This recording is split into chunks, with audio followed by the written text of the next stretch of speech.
नमस्कार, आप देख रहे हैं न्यूज इंडिया। आपके साथ मैं हूं अभिषेक। नमस्कार, मैं हूं दीपिका सिंह। कहते हैं खबरों की शुरुआत बड़ी खबर के साथ। दिल्ली में इजरायली दूतावास दीपिका, की ये इजराइल वाली खबर हम दिखाएंगे, लेकिन उससे पहले समय लिए चलते हैं अयोध्या, जहां पर इस समय चंपत राय एक प्रेस कॉन्फ्रेंस कर रहे हैं। जी, जो शिखर की ऊंचाई बताई जाती है, क्या वो धरातल से है हाँ, ग्राउंड कोर्ट यार्ड, जहां पर आदमी जमीन पर खड़ा होगा। इस स्थान की एक और यूनिक फिजिकल कंडीशन है। 12 बज गया, अंदर आपको चलना चाहिए, पैदल चलना पड़ेगा। वो यूनिक कंडीशन क्या है? ये पूर्व दिशा है और ये पश्चिम दिशा है। यहाँ के और यहाँ के जो ग्राउंड लेवल है उसमें 10 मीटर का अंतर है।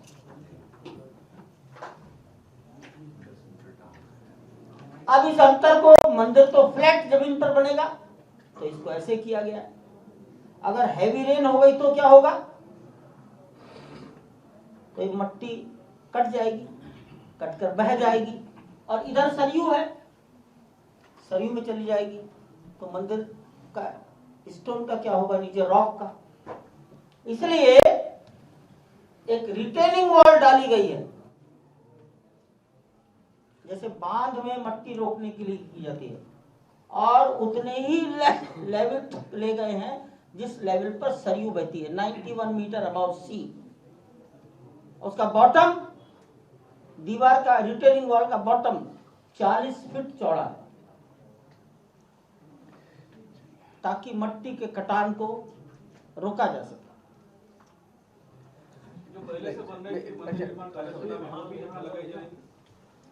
काफी लगाई गई है, लेकिन अब शायद ऊपर की मंजिल में काम आएंगी। एक और भी चेंज हुआ है, इसका अध्ययन किया गया अर्थक्वेक के लिए।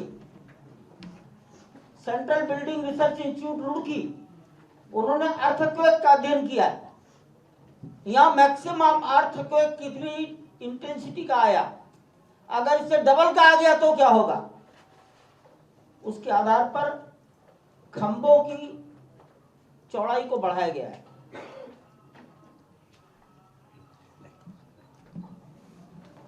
यहाँ हमें 12 बजे वहाँ पहुँचना था, थोड़ा सा विलम्ब हो गया। 7 मिनट हमें यहाँ गेट से वहाँ तक पहुँचने में लगेंगे और वापसी हम यहीं आएंगे। अंदर आपका एक मर्यादा में ही आप जा सकेंगे। वो मर्यादा मंदिर तक पहुंचने की नहीं है। काम में बहुत बाधा है। पुलिस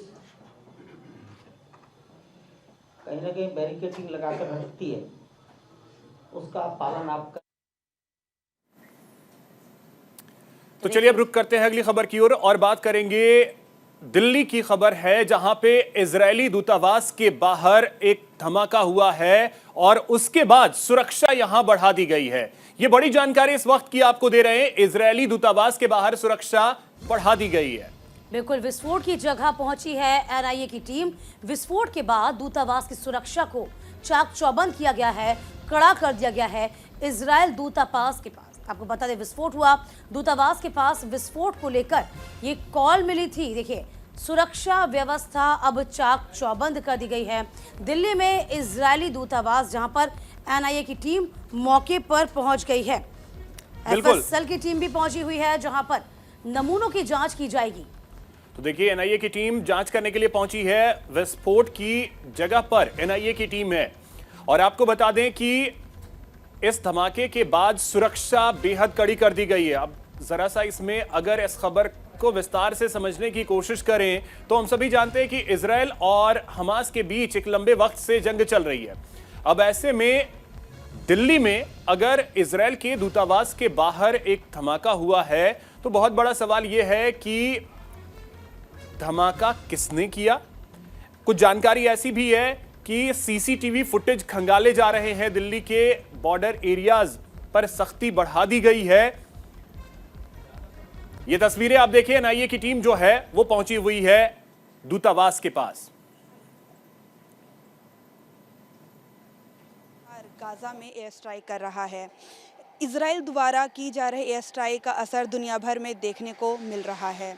अमेरिका, यूके, इराक और पाकिस्तान लगातार इजराइल का विरोध कर रहे हैं।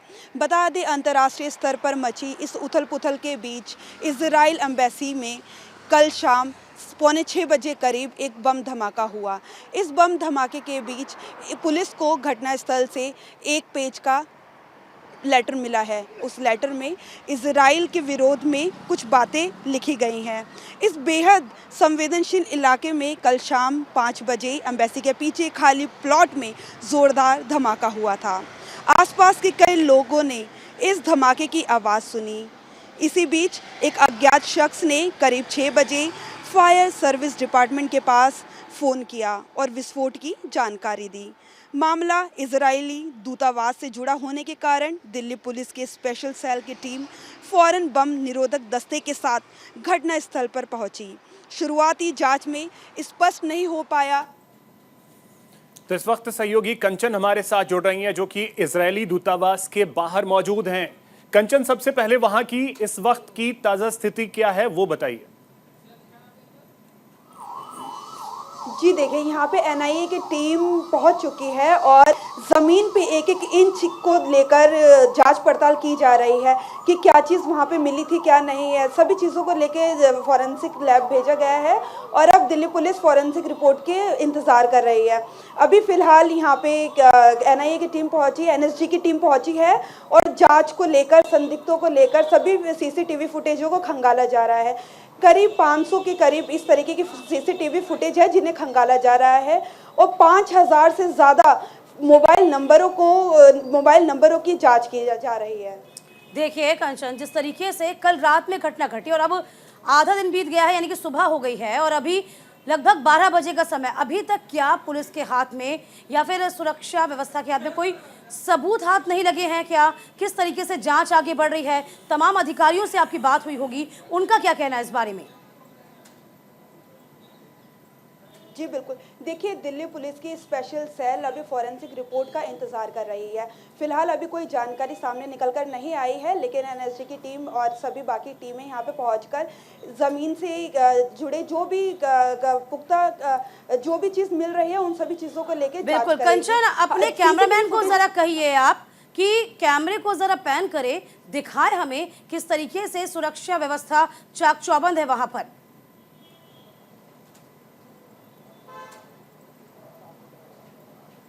जी बिल्कुल, देखिए मैं अभी आपको बताना चाहूँगी कि दिल्ली पुलिस की टीम अभी फॉरेंसिक लैब रिपोर्ट का इंतज़ार कर रही है और अभी 500 से ज़्यादा फ़ोन नंबर्स को और सीसीटीवी फुटेज को खंगाला जा रहा है।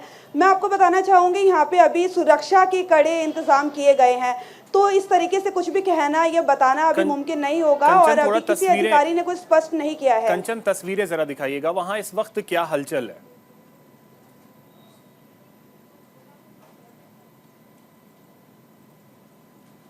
कंचन, आवाज मिल रही है? जी, तस्वीरें जरा दिखाइए। अभी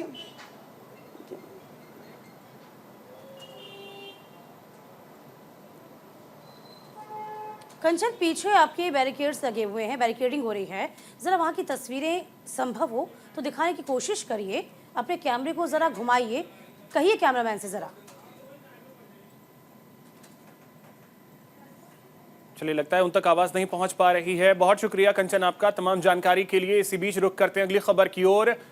आतंकी हमलों के बीच घाटी के दौरे पर रक्षा मंत्री राजनाथ सिंह हैं, राजौरी पहुंचे हैं रक्षा मंत्री राजनाथ सिंह। ये बड़ी जानकारी आपको दे रहे हैं। बिल्कुल, घाटी की जो मौजूदा हालात हैं उसका जायजा लिया जाएगा। सैन्य अधिकारियों के साथ ये बैठक बेहद खास रहने वाली है। तो राजौरी पहुंचे हैं रक्षा मंत्री राजनाथ सिंह, उच्च स्तरीय बैठक भी होगी। इसके अलावा आपको बता दें कि जम्मू कश्मीर में जो मौजूदा स्थिति है उसका जायजा लिया जाएगा और 1 दिवसीय दौरा राजनाथ सिंह का है। इससे पहले आपको बता दें, स्पेशली यदि हम बात करते हैं तो सीमावर्ती जो ज़िले हैं, बात राजौरी की जाए और इसी के अलावा पुंछ की जाए तो वहाँ का दौरा बेहद खास रहेगा। इसके अलावा हफ्ते भर के भीतर ये मंत्री का दौरा। इससे पहले आपको बता दें कि सेना प्रमुख जनरल मनोज पांडे भी पहुंचे थे, उन्होंने भी स्थितियों का जायजा लिया था और ये बेहद खास हो भी जाता है क्योंकि जिस तरीके से महीने भर में 2 बड़ी घटनाएं सामने आई। ये दौरा बेहद खास है। बिल्कुल, तो देखिए राजनाथ सिंह वहां पहुंच चुके हैं और आपको बता दें कि आज भी जो जानकारी वहां से निकल करके सामने आई, बारामूला हाईवे पर आईईडी मिला, सिलेंड्रिकल आकार का ये आईईडी मिला है और सर्च ऑपरेशन सेना का लगातार जारी है। तो रक्षा मंत्री राजनाथ सिंह का यह बेहद अहम दौरा, इससे पहले देखिए सेना प्रमुख भी दौरा कर चुके हैं।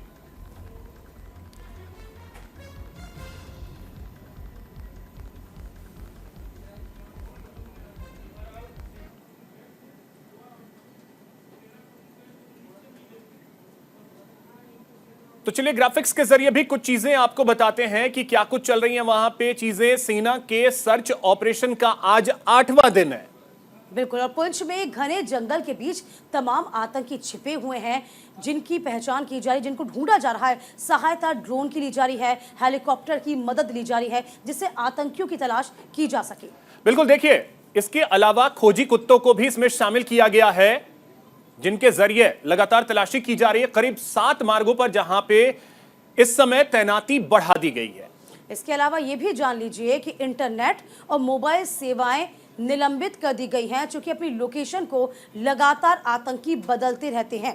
इसी बीच आपको यह भी जानना बहुत जरूरी है कि 4 से 5 आतंकियों ने घटना को अंजाम दिया था।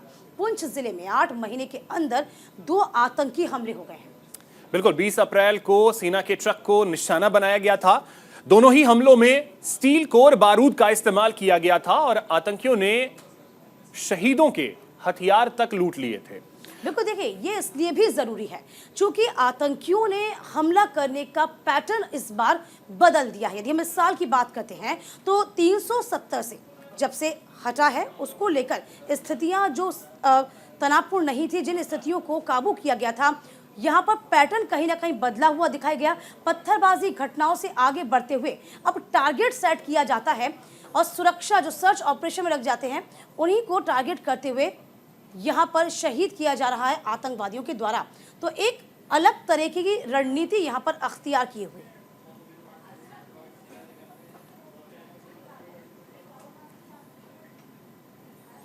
वहीं जम्मू कश्मीर से ही एक बड़ी खबर आपको बता दें, बारामूला हाईवे के करीब आईईडी बरामद हुआ है। लावेपुरा में गैस सिलेंडर युक्त आईईडी मिला है। यह बड़ी जानकारी जम्मू कश्मीर से आपको दे रहे हैं। देखिए बड़ी बात यह है कि इस जो आईईडी बरामद किया गया है उसको डिफ्यूज कर दिया गया है। देखिए सुरक्षा बलों ने पूरे इलाके को घेर रखा है, जांच लगातार जारी है।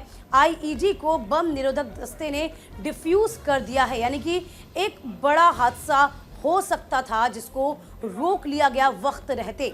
देखिए वो तस्वीर भी आप तक पहुंचा रहे हैं, वो तस्वीर जरा देखिए। यही आईईडी बम बरामद हुआ था जिसको सर्च ऑपरेशन के दौरान बरामद किया गया। हालांकि राहत की बात यह है कि इस आईईडी को डिफ्यूज कर दिया गया है।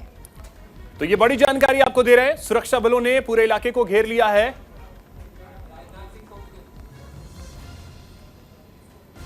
तो देखिए तस्वीरें भी आ रही हैं, सीधे आपको लिए चलते हैं राजनाथ सिंह जो कि जम्मू कश्मीर के दौरे पर हैं। ये तस्वीरें हम आपको दिखा रहे हैं। देखिए एलजी मनोज सिन्हा आपको तस्वीरों में नजर आएंगे जिन्होंने वेलकम किया है इस समय राजनाथ सिंह का। ये तस्वीरें बिल्कुल, तस्वीरें बेहद खास इसलिए भी हो जाती है, जम्मू कश्मीर का ये 1 दिवसीय दौरा है।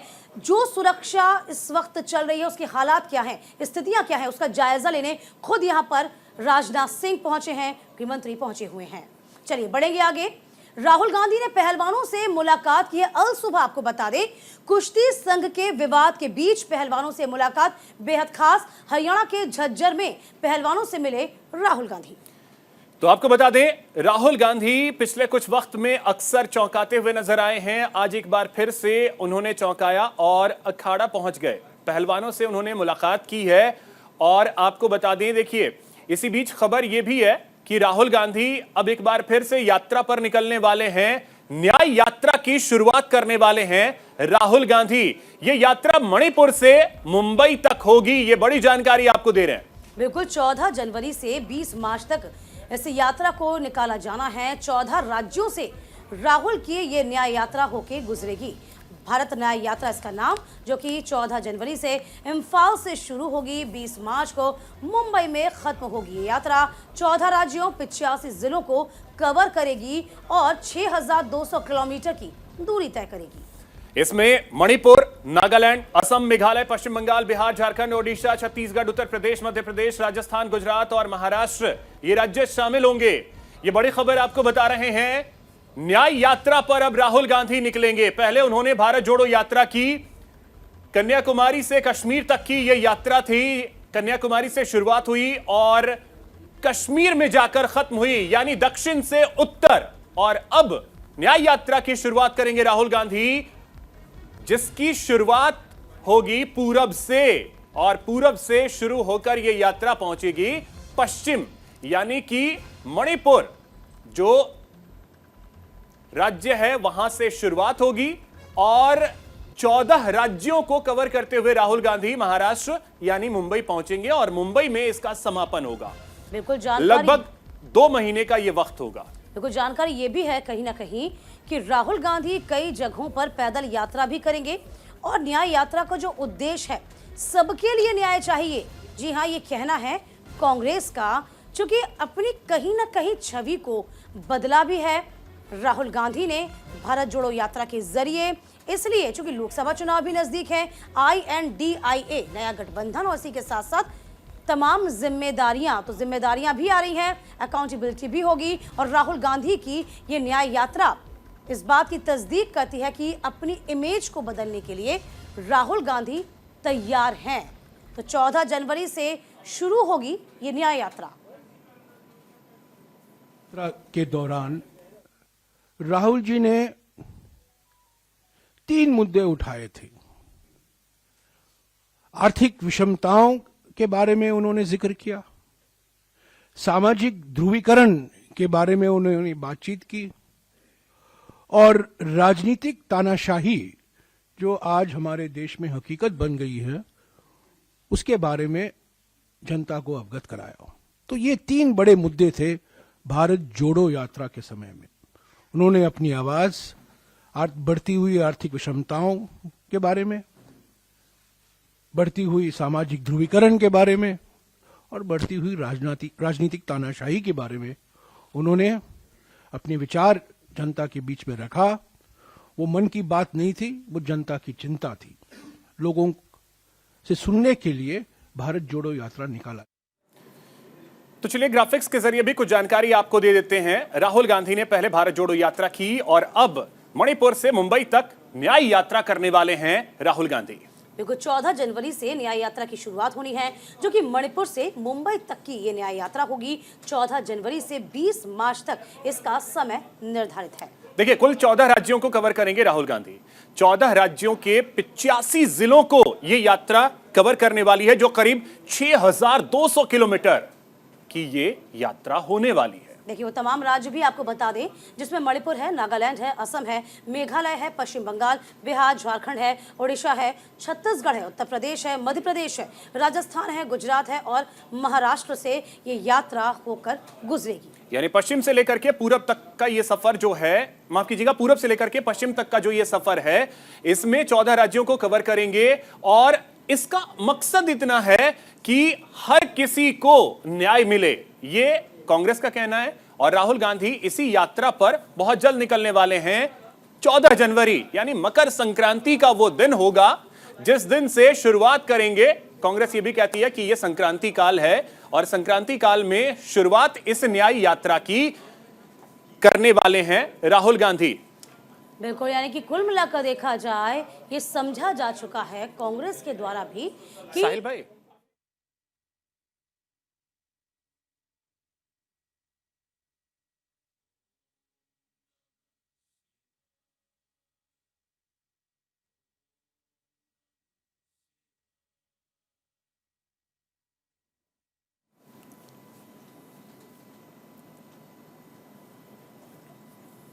तो 14 जनवरी से 20 मार्च तक की यात्रा बेहद खास 14 राज्यों से होकर गुजरेगी राहुल गांधी की न्याय यात्रा।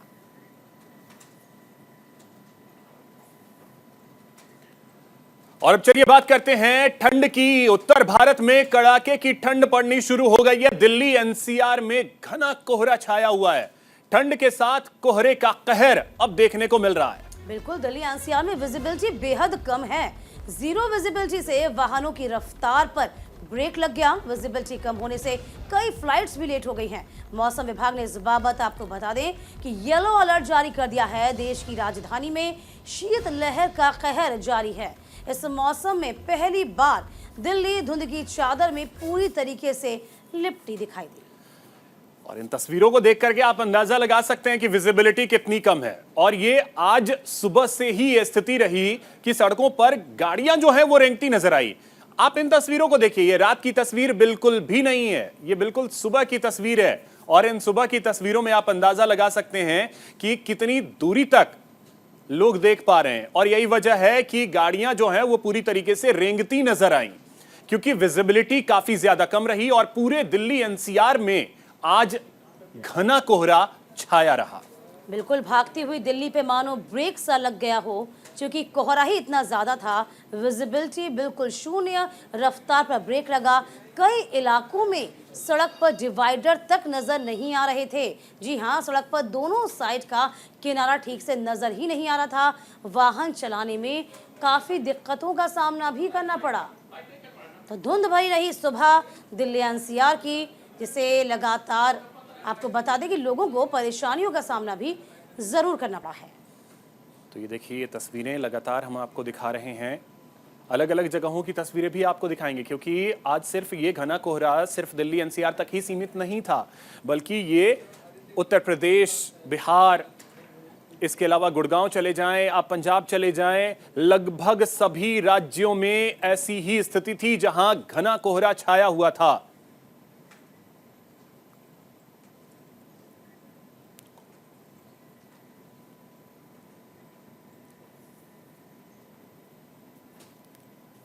तो देखिए, तस्वीरें हम आपको अलग अलग जगहों की भी दिखा रहे हैं, जहां इन तस्वीरों के जरिए देख करके आप अंदाजा लगा सकते हैं कि क्या स्थिति बनी है। चाहे वो श्रीनगर आप चले जाएं, दिल्ली के बहुत से ऐसे इलाके रहे हैं जहां पे घना कोहरा छाया हुआ था। कोहरे का कोहराम इस तरीके से नजर आया कि गाड़ियां रेंगती हुई नजर आई।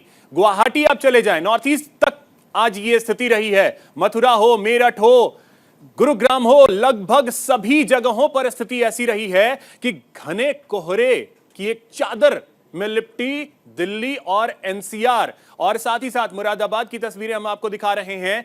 देश के कई जगहों की तस्वीरें इस समय आपके टीवी स्क्रीन पर हैं, जहां इन तस्वीरों के जरिए आप समझ सकते हैं कि आज क्या स्थिति रही है।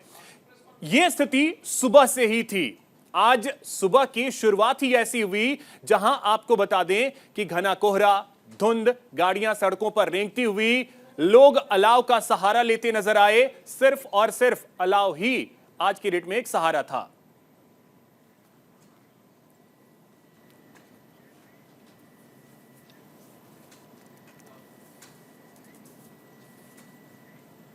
चलिए, ठंड का कहर बढ़ता जा रहा है और विजिबिलिटी भी यूं कहीं शून्य हुई है आज के दिन। फिलहाल वक्त छोटे से ब्रेक का हुआ है। ब्रेक के बाद हम फौरन लौटेंगे कुछ और खास खबरों के साथ।